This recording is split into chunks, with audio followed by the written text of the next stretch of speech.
In this video, I'm going to show you how to motion track a face using Capcut. If you find this video helpful, please consider to like this video and subscribe to my channel. In saying that, let's just jump straight into the video. Okay, so what we need to do is open up Capcut.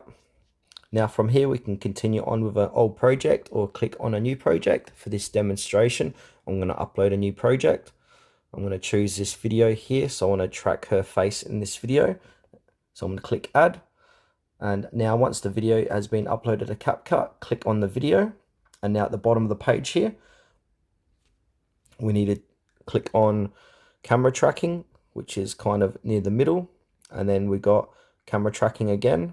And then it'll say select tracking subject. So we got face, body, hands, or custom. Go ahead and click on face. If face doesn't appear, you can see a blue square around her face. If that doesn't appear, you can also choose custom and then move that on her face, and you can make it smaller or larger. But because that appears like so, I'm going to keep it like that. And now I'm going to click on track.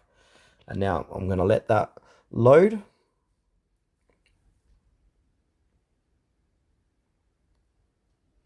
All right, then it will say camera tracking completed.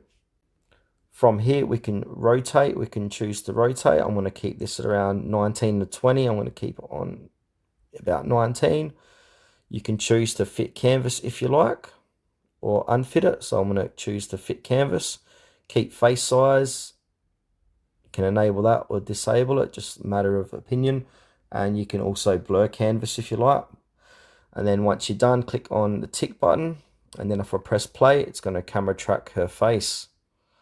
And then if you like that, you can go ahead and click on export and then upload that video to your socials or send it to your friends or family.